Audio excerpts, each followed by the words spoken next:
سلام و عرض ادب.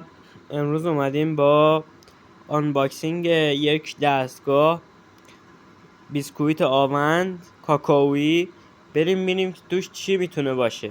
اول اینجا یه برشی میزنیم، یه برش دیگه هم زیر میزنیم که باز شه قشنگ.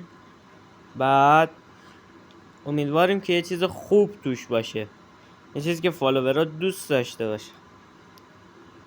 روش نوشته فراق، ولی من کاکائویی حساب میکنم. به نظر خوشمزه میاد، باید تستش کنیم.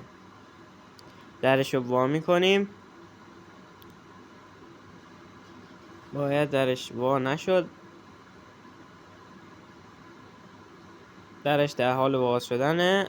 آها، حالا ور میداریم، پیک اولمون رو میزنیم ببینیم چطور میشه.